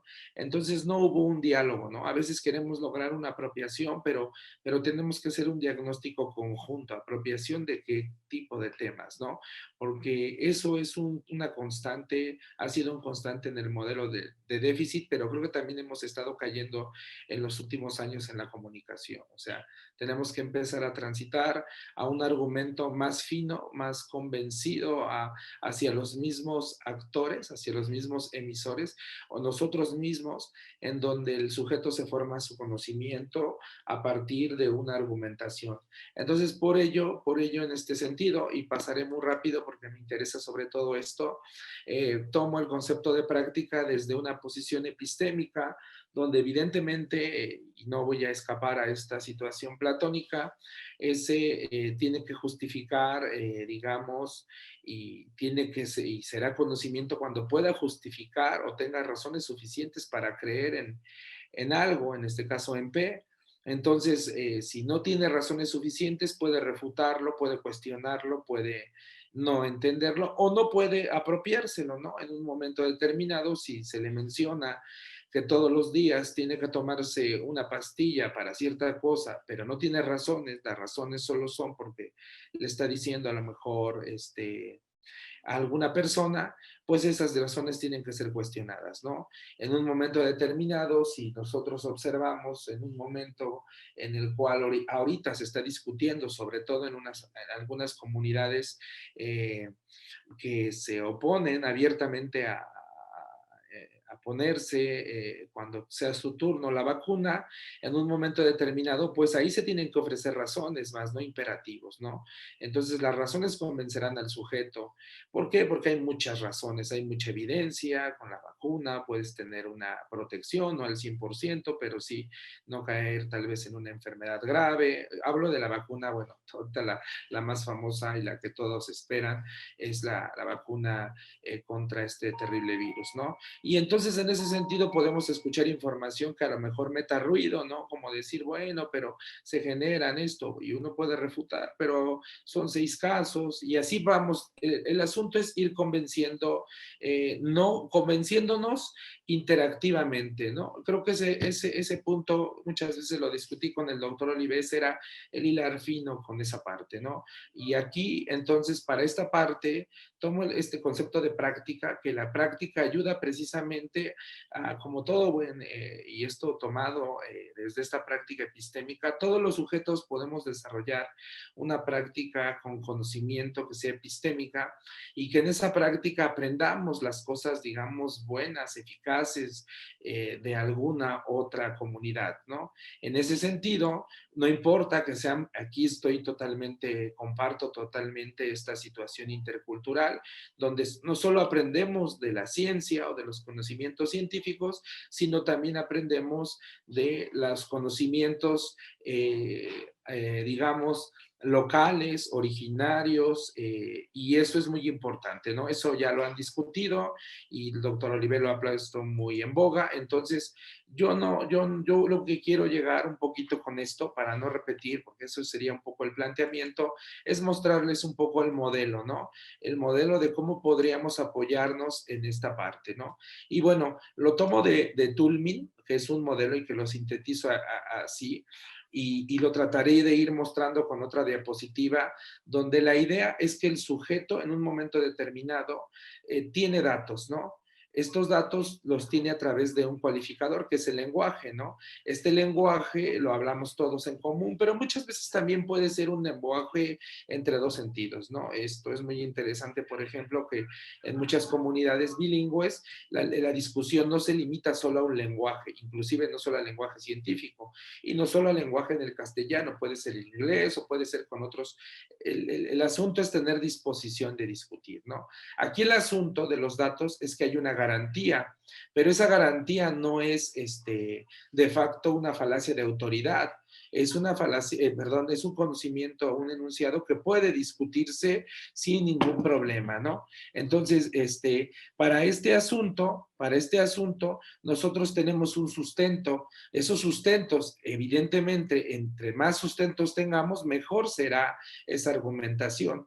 Entonces, a través de todo este circuito, nosotros nos formamos una conclusión. Sin embargo, lo que sí tenemos, y es muy relevante para la apropiación, es que esta conclusión puede ser refutada y en todo momento tiene que ser refutada. Si ven aquí, pues se ven los indicios de Popper, ¿no? Pero no son los indicios de Popper, más bien Toulmin ya lo había planteado.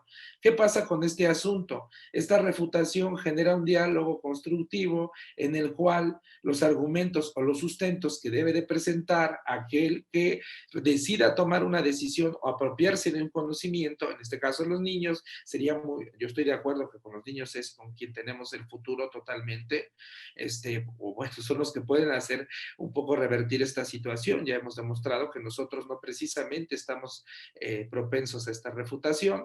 Podemos empezar a diseñar cómo encontrar esos sustentos. Un poquito lo que quiero ver es lo que estoy pensando y que necesito desarrollar un poquito más epistémicamente, es que de alguna manera un primer nivel del sujeto es un primer nivel de apropiación sería, bueno, escuchamos una nota, escuchamos algo, una conferencia, bueno, no, las conferencias de prensa de México no son muy buenas en ese sentido, confunden más de lo que ayudan, ¿no? Una buena conferencia de prensa en donde te diga cuáles son los pros y los contras de una vacuna, ¿no?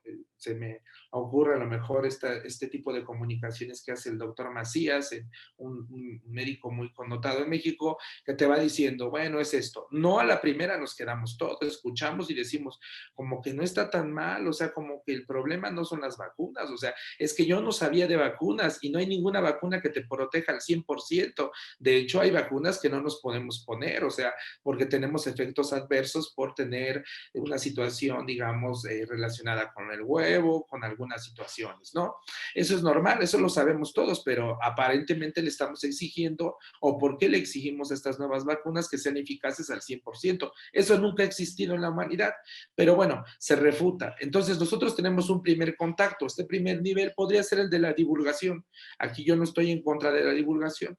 Un segundo nivel ya podría ser transitando, ya este primer nivel que escuchamos, este segundo nivel ya es muy importante, no es exclusivo de nada más de la educación, también es exclusivo de los padres, de los colegas, de las comunidades. Es aquí donde el sujeto empieza a decir y empieza a apropiarse y a generar una serie de argumentos y decir en un momento determinado, ok, yo ya escuché la información de uno y otro grupo y me parece que es pertinente por esto. El tercer nivel, ya sería el nivel que estoy trabajando y que sería un nivel más para innovación. O sea, ya cuando tienes a sujetos que tienen un primer nivel, este es muy importante, deben de tener alternativas, deben de... Dos minutitos, doctor, unos minutitos. Ya nada más cierro con esto. El primer nivel debe de tener o fomentar debe de fomentar alternativas, es decir, tener un núcleo Me gustan mucho los ejemplos que discutían anteriormente, sobre todo la interacción con la escuela, esto que presentaba la doctora Sarmiento, porque en un momento determinado hay que generar ese clímax, hay que incentivarlo, y precisamente en nuestros países y en Iberoamérica tenemos este problema, ¿no? No tenemos estas condiciones, o sea, podemos acercar a los chicos no solo a conocimientos científicos, sino musicales, incluso ahora que estamos en boga, es necesario acercarlos también a las situaciones que tienen que ver con situaciones totalmente informáticas, con situaciones de medios, en donde muchas veces, incluso yo siempre lo he dicho, este primer nivel ya no es justificable incluso para nosotros, ¿no? O sea, ya es nuestra realidad, ¿no? No hay nada más, más injustificado que decir, es que yo no he estado es que yo soy de otra generación. No, no es cierto. Es que más bien no hay una disposición o una alternativa de pasar a un segundo nivel. Este segundo nivel sí ya lo tenemos que hacer entre todos. Este es un problema que a mí me tiene atorado en ver cómo podemos empezar a generar este nivel, porque finalmente si llegáramos a un tercer nivel, que sería el nivel óptimo de la apropiación, sería no solo que nos apropiamos, no solo que escuchamos, no solo que podemos refutar, sino que podemos enseñar.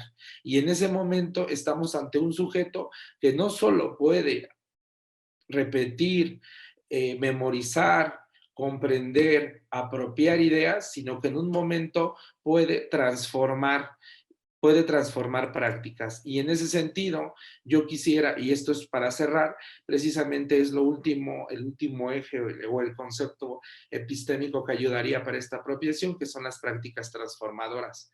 Que en un momento determinado tomo a la transformación, digamos, desde una evaluación, porque tampoco hay prácticas transformadoras sin un acuerdo. Es decir, yo puedo pensar que estoy transformando algo o que estoy cambiando algo porque entendí algo, y puede ser que sea totalmente lo contrario. Esto pasa muchas veces y he sido muy crítico cuando enseñamos un tema y en muchos momentos suena como estos temas tipo un poco en esta divulgación, a veces como yo le llamo, no peyorativamente, pero sí como de cositas, ¿no? Donde haces muchas cosas, pero cuando tú ves y tú le enseñas a los chicos, no, mira, es que son así como que los planetas son como una bola de unicel, y empiezas a caer en muchos errores, al final lo que estás haciendo es un entretenimiento. Sí se tiene que evaluar eso, porque cuando el chico vaya a hacer un examen, le van a decir, así no es ni siquiera la estructura, no es la cercanía. Y bueno, con eso cerraría. La verdad es que traté un poquito más bien de adoptarlo a lo que ustedes estaban discutiendo. Muchas gracias. Sí, sí, muchas gracias, doctor. Bueno, pues me parece muy importante esta última colaboración porque nos deja más claro la cuestión epistémica que estamos buscando también. Finalmente, bueno, no tenemos ahora tiempo para preguntas. Me parece que se está acabando el tiempo ya, desafortunadamente. Tampoco tengo ningún tipo de pregunta en el chat, entonces vamos directamente. Si alguien quiere hacer algún comentario, por favor, alce la mano, y si no, le dejo la palabra a Senia para que cierre la mesa. Muchísimas gracias a todos. Bueno, pues muchas gracias a todos por sus participaciones. Creo que más, aunque ya no nos da tiempito para las preguntas, creo que, bueno, podemos escribir, bueno, todos tenemos los mails, entonces nos podemos escribir para sobre todo la interacción y tal como lo acaba de mencionar Armando, pues justamente la presentación de Carlos viene a englobar lo que habíamos discutido por lo menos en 4 sesiones en particular, y que lo logra también vincular con lo que presentó la doctora Sarmiento. Creo que esta mesa, dentro de las cosas y aprendizajes, diré que tenemos, es que justamente vamos vinculándolo desde la apropiación, pero todavía tenemos muchos retos por llevar a cabo. Creo que lo estamos haciendo desde distintas perspectivas, vinculado desde luego hacia la apropiación con estas prácticas que ya bien enunciaba hacia el final Carlos, que son las prácticas transformadoras, ¿no? Que es lo que a lo mejor Diana también presentó, Salvador fue presentando, la doctora Sarmiento también. Entonces creo que hay un núcleo que nos hemos encontrado aquí para continuar trabajando. Además, bueno, en los diferentes usos horarios en los que estamos, Salvador creo que está, no sé en qué horario, la doctora Sarmiento madrugó a las 6:30 de la mañana, entonces creo que además se volvió una mesa bastante interesante, había alguien hace ratito de Brasil, entonces nuestros usos horarios, bueno, logramos compaginarlos en una mesa que aunque fue tempranera, creo que fue bastante enriquecedora conocer, yo agradezco presentaciones porque me permite hacer también lo que han realizado, ¿no? No sé si alguien quiera agregar un comentario, nos tenemos un minutito.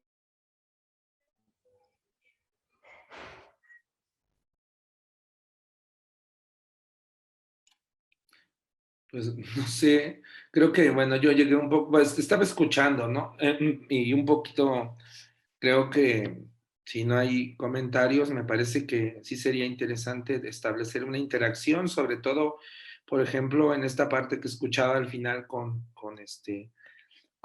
la presentación de Diana, pero sí, sobre todo en esta situación que independientemente de la aportación o de la perspectiva metodológica que cada uno de nosotros tenga, sí estemos conscientes un poco de que estas prácticas transformadoras y esta apropiación de los sujetos, sobre todo de los niños, yo estoy de acuerdo. Yo la verdad es que siendo incluso profesor de universitario, pero en esta situación y todos, creo que nos hemos dado cuenta o concordamos que el futuro está en la niñez y no es una trivialidad. O sea, la apropiación está en los más jóvenes y tenemos que primero, uno, brindar herramientas y alternativas desde nuestro entorno. Dos, ser honestos, muy honestos, o sea, no engañarlos en el sentido de que a veces enseñemos en serio cosas que no sabemos o no nos hemos apropiado. Lo que sabemos ya es muy valioso, ¿no? Y si no, encontrar la forma de que ellos busquen esos argumentos y a finalmente pues ir por ese lado para que en un momento formemos sujetos críticos que no solo repitan, sino que se apropien para transformar su vida diaria, ¿no? El conocimiento, sinceramente, es una herramienta de todo tipo que nos hace no solo más libres, sino también nos hace incluso poder en este momento sortear problemas tan fuertes como esta pandemia. O sea, tener conocimiento de que el uso del cubrebocas sigue siendo eficaz, que la protección, que las vacunas, que todo esto, que la exigencia es sumamente relevante y puede ser la diferencia entre una vida y otra. Entonces, no es trivial emprender esto y bueno, me encantó a mí todo, la verdad es que yo sí me lamento haberme perdido un poquito lo primero, pero sí lo escuché y creo que tenemos que seguir trabajando por este lado. Muchas gracias y un placer. Y si pueden hacer una carpeta sería sensacional de las presentaciones, un Dropbox y las subimos y así ya las tenemos todos. Y compartimos a lo mejor algunos artículos, porque yo de esto que hablé tengo un par de artículos, entonces podría pasárselo. Gracias. Claro, sí, perfecto. Entonces enviamos el link para la carpeta de Dropbox y todos puedan acceder a las lecturas. Creo que podemos aprovechar también nuestra interacción en esta mesa para conocer nuestros propios trabajos. Pues muchas gracias a todos y enhorabuena.